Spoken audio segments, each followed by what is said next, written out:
Hi, this is Travis with Waconda Boats. I'm here in Republican City, Nebraska. We're also located in Glen Elder, Kansas. Today we're going to show you a new 202 Pro V GL.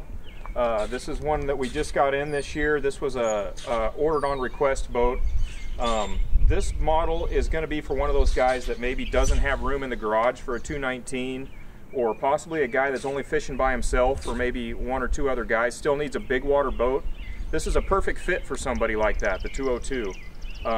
It's a little bit smaller than the 219, but again, maybe a little bit easier to handle for one person. Now this color that we're looking at here, this is a gunmetal silver. I had not seen one of these in person. This was ordered by request for him, and this is one of my favorite color combos. You can see the gunmetal silver, and he's went with the silver interior, and it just looks beautiful. And we're going to briefly go over the outside. Again, we got a gunmetal silver. He did the same trailer upgrades that we always do. So you got your armor coated frame, and then the stainless steel fenders, and then, you know, any fiberglass trailer, you're going to get the spare tire, the swing tongue, disc brakes, and swing back here to the back, LED lights, retractable tie downs. And again, we've got this boat fully rigged for him, so you kind of see what it looks like rigged. We got his transducers mounted on a transducer board here. He's going with the 300 Verado, which is what just about everybody does. And then again, we got it, you know, rigged again with the standard 15 horse kicker. So you can see that's pretty standard for this size. This is about what everybody does.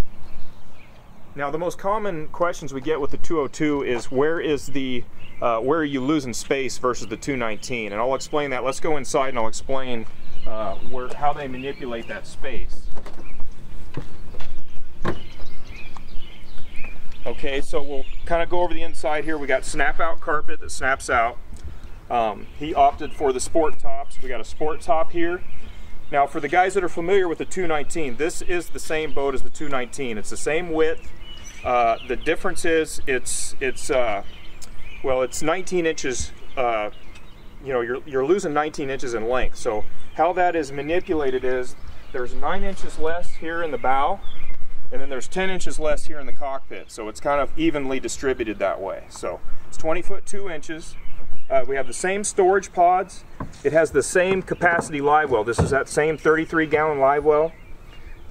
You've got a removable bait tank here. So you're really not losing any storage or live well space. You're basically, the difference is just the length. And again, you got a 10-inch difference in the cockpit, 9-inch difference in the bow. We have the same removable storage pods as the 219. You take two knobs out, these both come out, and then it has a snap out carpet here so you can finish off the floor if you do decide to take those pods out.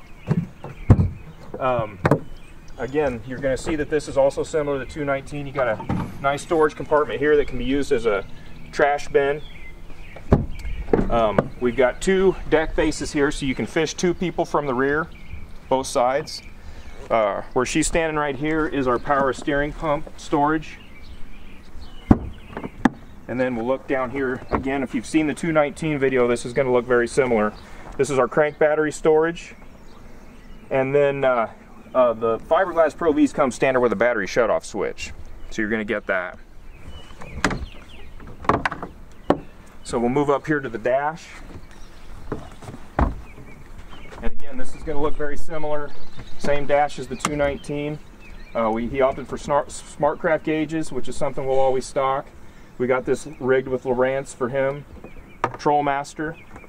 Again, we always try and talk guys into mounting your graphs on top of the console rather than actually in the face. That way it's you can remove them a lot easier, or if you need to change something out, it's a lot easier. So you got your main control, your kickers. All your instruments are just like the 219 right here, easy to get to. We got the same infinity stereo that's Bluetooth and MP3 compatible. And let's move over to the port. Again, we got this nice vinyl top on both consoles. Very durable, and it looks really aesthetic. Really big glove box, just like the 219. And again, this is something that they added mid last year. You've got these rod totes here, so from going to A to B, instead of having to put your rods back in the bin, you can slide the butts here and you got a way to tie them down. So that's another handy feature. Pops up like that. Grab handles all over the place.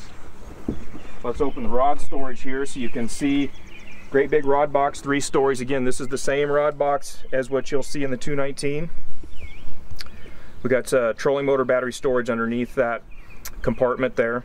We got his battery charger mounted, so it's ready to go. So again, you notice that all the Pro VGLs are notorious for their bow space. Plenty of bow space, even though this, again, you're losing 9 inches compared to the 219. Still plenty of bow space. You can see you guys got 360, plenty of leg room, 360 degrees all the way around. Big dry storage compartments here. This is that travel cover. And then I believe this is a 20-gallon live well here, the same capacity as what's in the 219. So you're not losing live well capacity. You're just going to lose a little bit of dry storage up here on the bow simply because these storage compartments are going to be 9 inches shorter than on the 219. Still a pretty good sized compartment here.